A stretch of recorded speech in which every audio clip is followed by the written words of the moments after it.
Good morning, coaster fans. It is That Coaster Dude back with another video, and today I am at Disneyland, California, the very first ever Disney park. Now, I haven't been here since 2017, believe it or not, and I know there's been a lot of changes to the park systems since 2017, so I am here today to answer the question, is Disneyland still the happiest place on earth? We're gonna find out by the end of today. Let's go.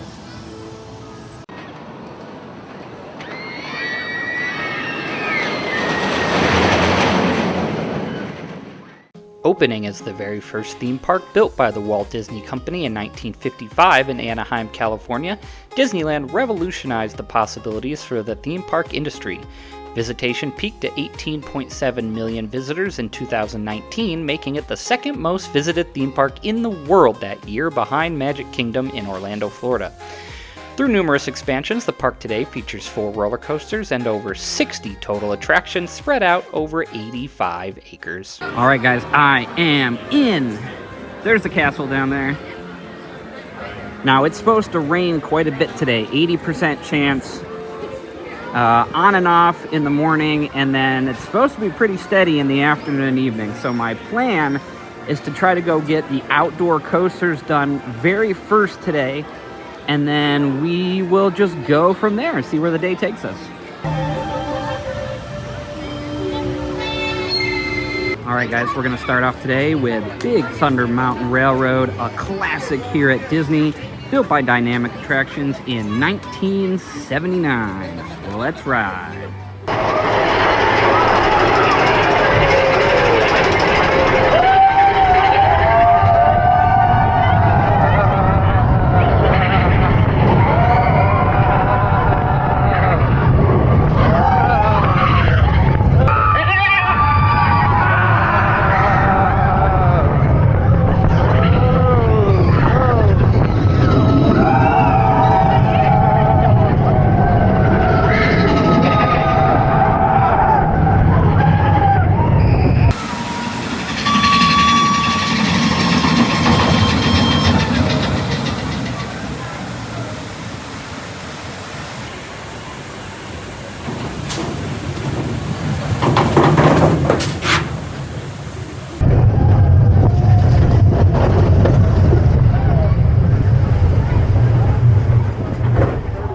All right, rapid reaction for Big Thunder Mountain Railway. Standing on its own, it wouldn't be anything too impressive, of course, but with world-class theming and all the tunnels and the little drops under the bridges, it is a lot of fun, especially a great coaster for kids.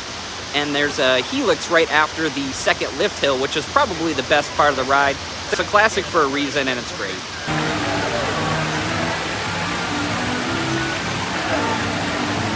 All right, our second roller coaster of the day is going to be Matterhorn Bob Sleds, which is one of the most iconic roller coasters ever built.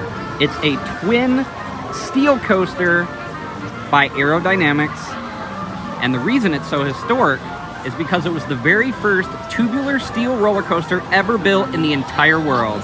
Let's go check it out.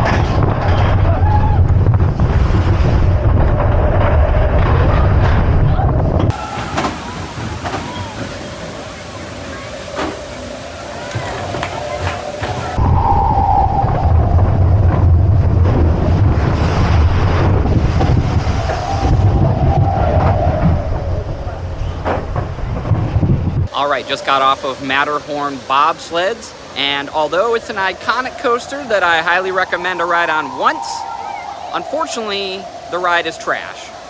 It definitely shows its age, and the fact that it was the first steel tube roller coaster built. That is one of the roughest rides ever made. I might need a new hip. It kind of meanders around, doesn't do anything too exciting. The best part is probably the little splashdown towards the end of the ride. That's kind of fun, but otherwise, this is probably a one and done for me today. Well, after the 2 coasters, I think it's time for something a little slower. One of the most iconic rides in the world that's not a roller coaster. It's a Small World. Let's go ride it.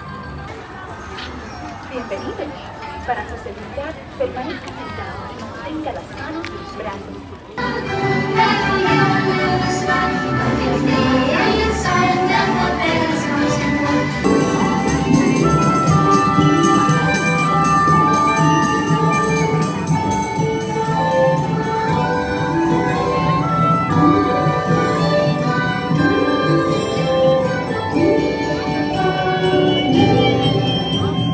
Alright, if you can tell by my hood, it has started raining now. But as for It's a Small World, classic ride, I like it. It's nice to just sit there. It's amazing with all the animatronics that they have in there that stuff doesn't break down more regularly. So a shout out to the Disney maintenance staff. Big ups for that. I also think I probably should have ridden that ride at the end of the day because now It's a Small World is going to be stuck in my head the whole rest of the day. Alright, make my way into Toontown now. The other outdoor coaster that I haven't done yet is the Chippendales Rescue Coaster. I'm hoping it's not shut down because the rain's not super heavy yet. So let's go see.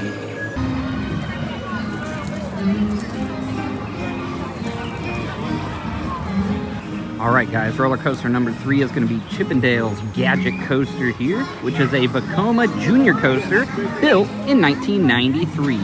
Let's go give it a ride. Well, as you can see, it's really coming down now. So they shut down the roller coaster right as I was about to get on. The people that were in line ahead of me got the last ride before they shut it down. So I will come back later in the day. According to the radar, there's supposed to be a break around like noon or so. So we'll come back and try to get a ride on that one. Since I'm over here and to get out of the rain, I'm gonna go hop on Mickey and Minnie's Runaway Railway.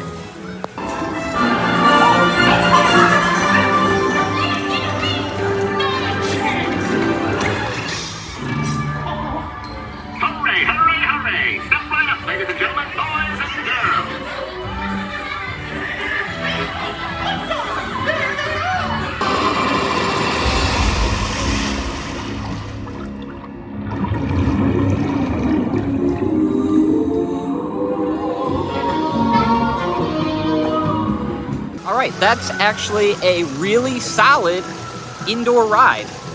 It's on a trackless system, which allows for it to have a lot better movement than a lot of their indoor rides. You know, quick jolts from side to side, spins and twists. So, yeah, that's a really fun ride. I like that. Alright, I think I'm going to head back towards the front over to Tomorrowland. See if I can't get Space Mountain done. I'm not going to head to Star Wars Land yet because I really want to see that when it's not raining. And the radar is pretty clear that we should have a break maybe about 2 hours from now. So we'll head over to Star Wars Land in a couple of hours, I think. All right. Roller coaster number 3 for the day is going to be Space Mountain here, which is an indoor steel coaster that was actually built by Disney themselves, and it opened in 1977. Let's ride. She got it. A bowl? Oh my god.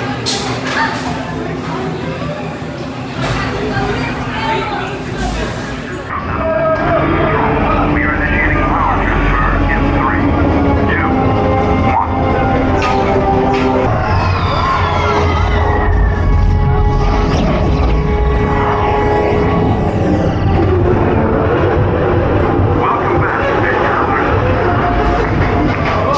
I just got off my ride of Space Mountain, and that's a great indoor roller coaster. It's by far the best roller coaster in this park, maybe the best ride in the whole park. Even though it's not super tall or fast, it uses the indoor setting really well with the darkness, and it's got a few surprisingly intense moments with those really tight turns. Fun ride, gotta do it again later. And with that, I think it's gonna be lunchtime now. I'm gonna grab some food here at Alien Pizza Planet. I'm thinking some pasta sounds good. All right, so I got this chicken stir-fry vegetable noodle meal. It's super busy in here, so I'm not gonna get up my tripod to record my reaction or anything, but I'll let you guys know what I think. All right, sesame chicken meal gets an 8 out of 10. Great portion size and very tasty, actually. I think I'm gonna try to head over to the left side of the park now. They've got a couple of really good inside rides over there, so let's go. I actually think my next ride is gonna be Star Tours here, since I'm passing right by it and it looks like it's only about a 10-minute wait or so. Let's go see how this is.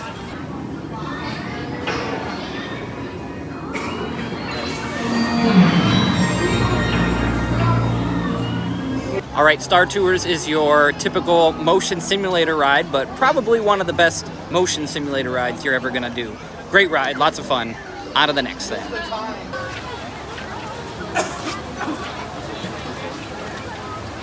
All right, let's make our way now into Adventureland.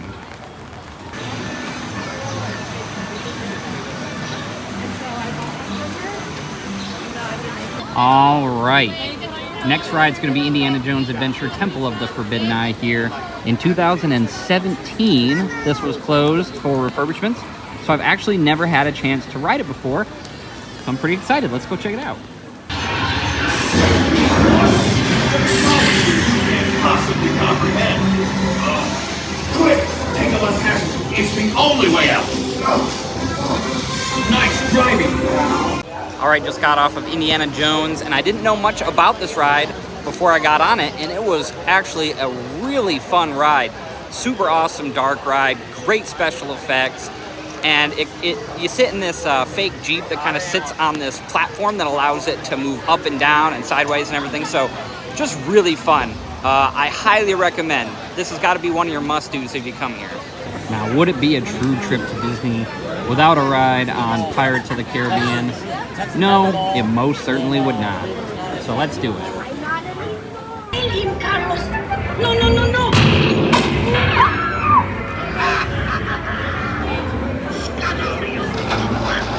Scoundrel Captain Jack Sparrow will never lay eyes on it, nor this here key neither. All right, Pirates of the Caribbean is such a great ride. So fun. Now, I know you probably can't tell too much by how wet it still looks out here, but miraculously, after 5 hours, somehow the rain has stopped. So I'm gonna hit up another Disney classic ride right here in the Haunted Mansion. And then after that, I think it might be time to make my way over to Star Wars. Definitely looking forward to that.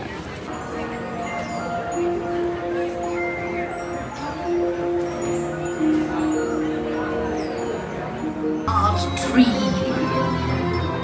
On the 13th day of Christmas.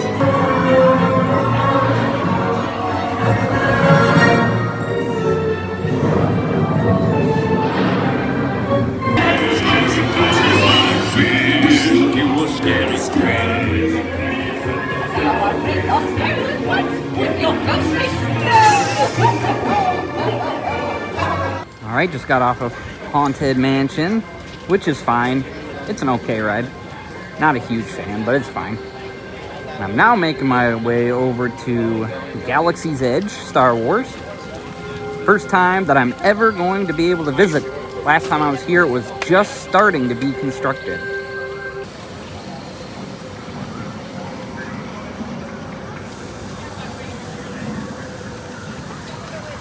Not even with the help of Sandula? Or Jason? Oh, okay, all you. All right. With that, everybody, he can take down the whole dark side. Too bad he's on safety mode. All right, this is actually pretty cool. Pretty cool. Oh my God! Chopper. It's Chopper! There it is, the Millennium Falcon in all its glory. And now for a ride on Smuggler's Run, and I see a single rider line, so that's where I will be headed. Let's go.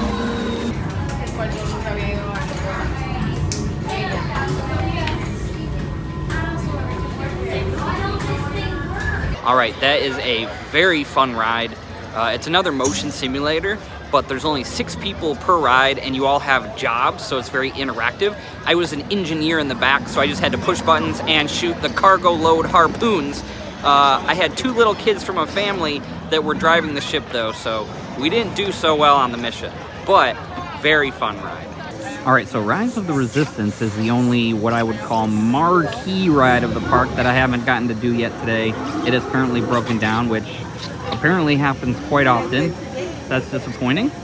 But I'm just gonna hang out, walk around Star Wars, see what else there is to see over here in Galaxy's Edge, and come back, and hopefully this will be open in a little bit. All right, Ride of the Resistance opened up after being down for about 2 hours. I just kept checking back every 20-30 minutes, and I happened to be walking by right when they were getting ready to open it.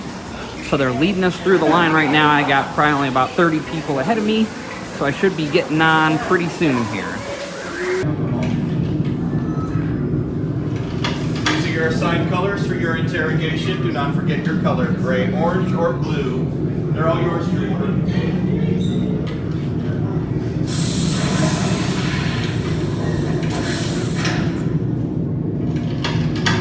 There's a clear path to the turbo lifts at the end of the hallway. Turn right.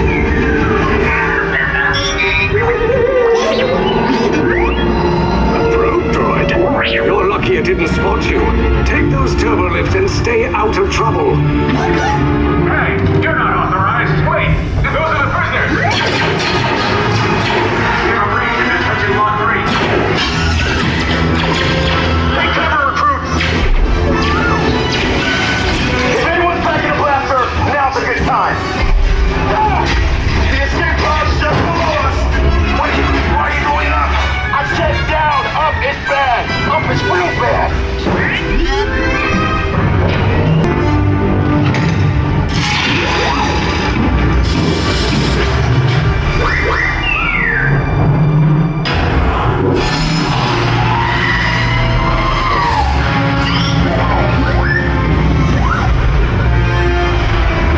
There's no escape. You will tell me the location of the secret base, and then I will destroy you and the Resistance. All right, just got off my ride of Rise of the Resistance, and oh my goodness, 10 out of 10. That ride is incredible. It's probably one of the best well-themed and technologically advanced amusement park ride that has ever been built. It is just so much fun, and I don't even know if you can call it a ride. It's more of just an experience more than anything. 2 thumbs up. Do whatever you can to come do this ride. So obviously by the end of this video, we want to find out if Disneyland is still the happiest place on earth. So I think it's good to do a pro and con list of my park experience today. I still have a little bit of time left, so I'm not going to do all of it right now, but I think this is a great time to bring up probably the #1 con and the biggest reason that people don't come, and that is of course the price gouging, the nickel and diming, and just the overall ridiculous price increases on everything that these parks have to offer. So I'm gonna throw it over to That Coaster Dude narrator now to share a little bit more about that. So to better illustrate my points on the pricing, I created 2 different charts. The first one here is a budget comparison. It is for the exact weekend that I was at the park, January 20 to 21 of 2024. I looked up and did research on all of these numbers to make sure that they were accurate. The first one at the top there is a family of 4 from Dallas, hypothetical family here.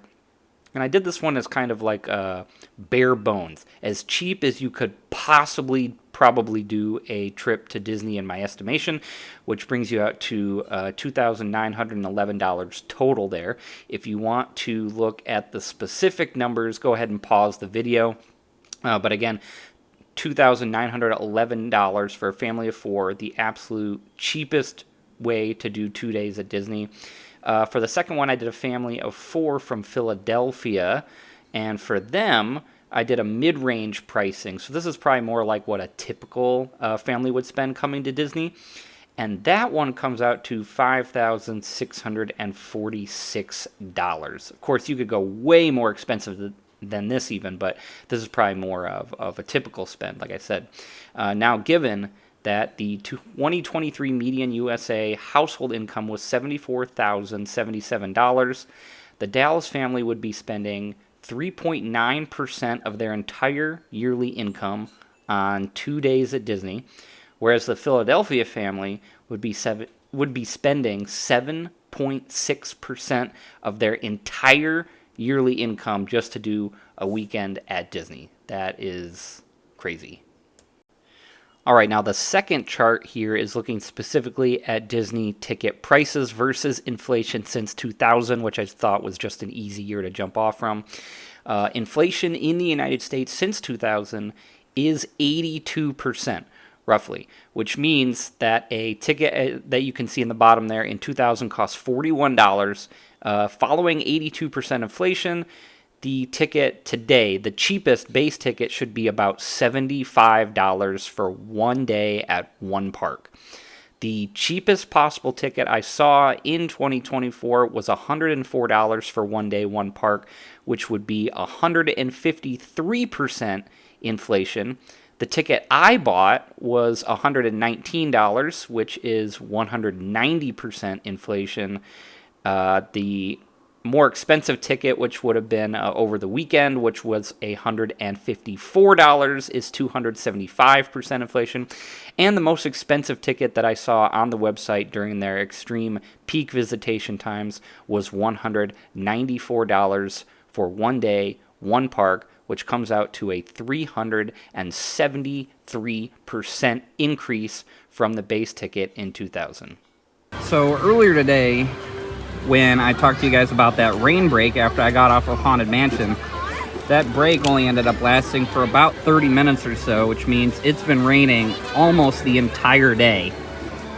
So, it looks like I'm not going to get a ride on the Chippendale coaster.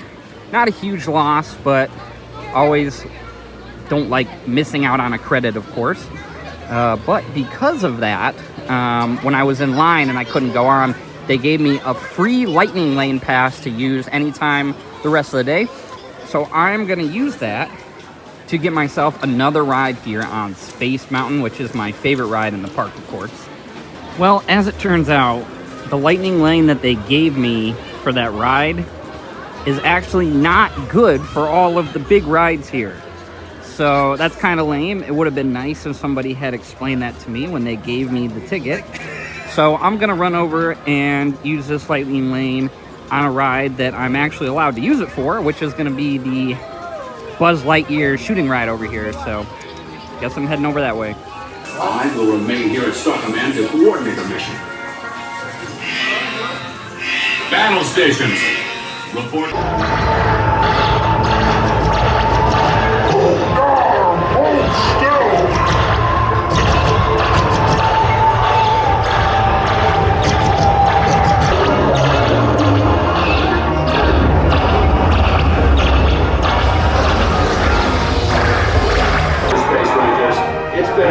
Serving with you.